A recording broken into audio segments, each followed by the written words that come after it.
안녕하세요. 오늘 2025년 11월 10일, 저희가 받은 자료들 쭉 보면서요. 지금 가장 주목해야 할 경제 흐름, 또 그 속뜻은 뭔지 한번 짚어보겠습니다. 네, 정책 변화부터 시장의 아주 뜨거운 소식까지 핵심만 쏙쏙 뽑아서 정리해드릴게요. 네. 오늘 자료들 보니까 특히 그 정책 방향이 바뀌는 거랑 또 돈의 흐름, 이 자금 이동이 맞물리는 지점들이 좀 보이더라고요. 아, 그렇죠. 그래서 개인이나 기업이나 이 현금 흐름 관리가 정말 중요해지는 시기다 이런 생각이 듭니다. 맞습니다. 배당소득 과세 방식 변경 가능성부터 시작해서요. 또 IPO 시장 열기, 환율도 심상치 않고요. 각 산업별 주요 기업들 소식까지 당신의 어떤 의사결정에 꼭 필요한 정보들 한번 깊이 파헤쳐 보겠습니다. 네, 들어보니까 정말 흥미로운 지점들이 많네요. 방금 말씀하신 배당소득 분리과세 논의, 또 그거랑 맞물린 금융주 움직임, 와, 1,460원대까지 오른 환율 문제, 네. 그리고 핑크퐁 IPO 열기, 역대 최고가 아파트 분양 소식도 있고요. 신세계 강남점의 기록적인 매출, 그리고 또 빼놓을 수 없는 엔비디아 TSMC 반도체 동향까지.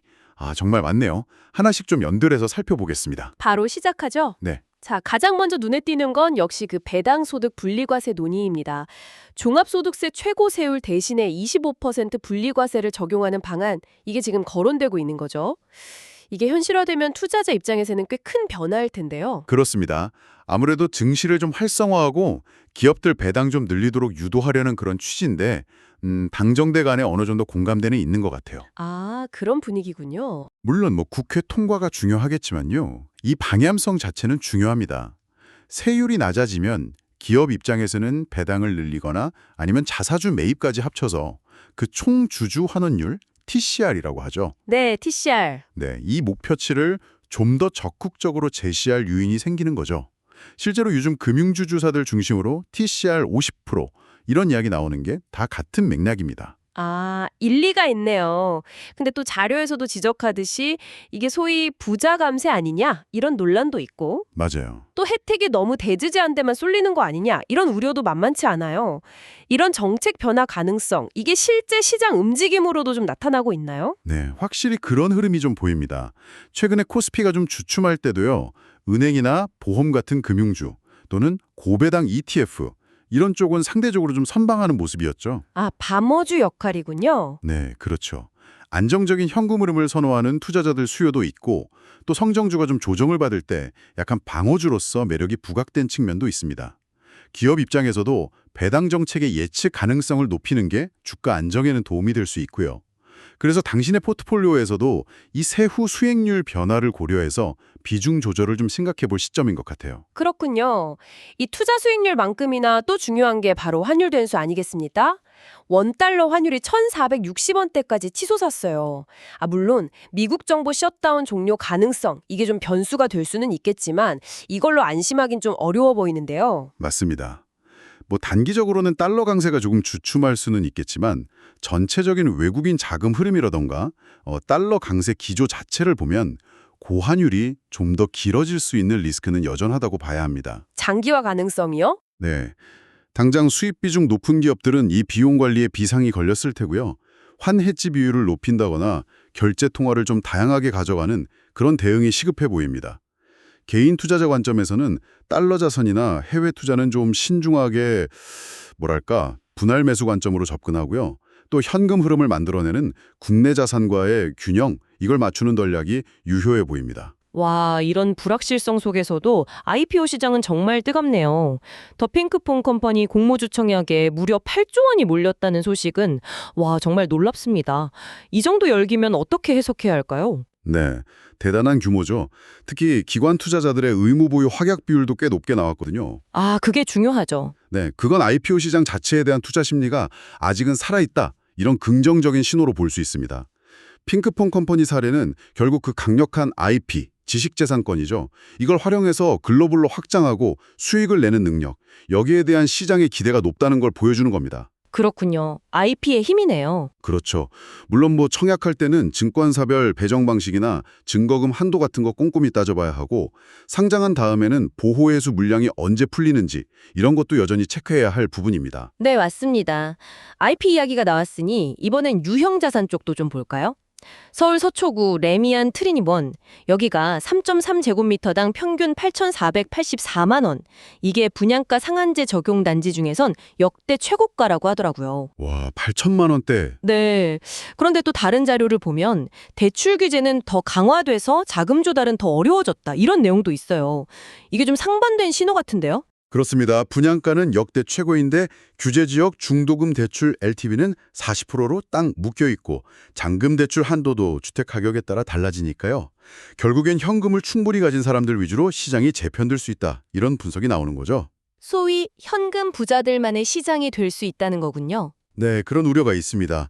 그래서 청약을 생각하신다면 LTV, DSR 이런 규제에 맞춰서 자금 계획을 정말 철저하게 미리 세워보셔야 합니다. 그리고 이런 고가주택 단지가 들어서는 건 주변 상권의 어떤 고급화라든지 관련 건설이나 인테리어 산업에도 영향을 줄 수 있겠네요. 네. 고가 시장 얘기가 나온 김에 유통 쪽도 한번 보죠. 신세계백화점 강남점이 3년 연속으로 연매출 3조 원을 넘었다는 것도 참 대단한 기록입니다. 특히 명품 매출 비중이 40%에 달한다는 점이 눈에 띄는데요. 네, 그렇죠. 요즘 다들 온라인 쇼핑 많이 하는데도 불구하고 오프라인 공간만이 줄 수 있는 어떤 경험, 특히 럭셔리 상품이나 F&B, 식음료죠. 이걸 잘 결합한 전략이 통했다는 증거입니다. 경험 소비군요. 맞습니다. 단순히 물건만 파는 곳이 아니라 사람들을 끌어모으고 머물게 하는 일종의 플랫폼 역할, 이게 여전히 유효하다는 거죠. 아까 이야기한 고가 부동산 시장하고도 좀 연결해서 보면 특정 소비층의 구매력은 아주 견조하다, 이걸 보여주는 사례이기도 하고요. 입점한 브랜드 입장에서는 체험 마케팅이라든지 VIP 고객 관리, CRM이라고 하죠. 이게 더 주요해질 겁니다. 네, 그렇겠습니다. 자, 마지막으로 이 모든 산업에 좀 기반이 되는 기술이죠. 반도체와 AI 쪽 소식입니다. 엔비디아의 젠슨 황 CEO가 TSMC에 차세대 AI 칩 생산을 위해서 3나노 공정 증설을 요청했다고요. 네, AI 인프라 투자가 계속되고 있다는 아주 명확한 신호죠. 이게 결국은 HBM 같은 고성능 메모리 수요 증가로 이어지기 때문에 국내 반도체 기업들한테는 중장기적으로는 긍정적인 소식입니다. 그렇죠. HBM 수요. 네, TSMC 같은 파운드리부터 시작해서 후공정 패키징, 그리고 HBM까지 이어지는 이 공급망 전체의 투자가 확대된다는 건 AI 관련 산업 사이클이 우리가 생각하는 것보다 더 길게 이어질 수도 있다. 이걸 시사합니다. 관련 장비나 소재 기업은 물론이고 AI를 도입하는 기업 입장에서도 이 투자 대비 효과, ROI를 좀 더 면밀히 따져봐야 할 시점인 것 같습니다. 네. 오늘 살펴본 내용들을 쭉 관통하는 키워드는 역시 현금 흐름 관리, 그리고 방어력 강화. 이 정도가 될 것 같습니다. 배당 정책 변화와 가능성부터 고환율, 대출 규제까지 개인과 기업의 현금 흐름에 직접적인 영향을 주는 변수들이 참 많네요. 맞아요. 근데 또 동시에 IPO 열기나 럭셔리 소비, AI 투자는 또 다른 기회를 보여주고요. 참 복합적입니다. 맞습니다. 이 정책 변화라는 게 결국 현금 흐름에 직접 영향을 주고 그게 다시 소비와 투자의 방향을 결정짓는 거죠. 여기서 한 걸음만 더 나아가서 이런 질문을 던져볼 수 있을 것 같아요. 네, 어떤 질문일까요? 오늘 우리가 본 여러 변화들 있잖아요.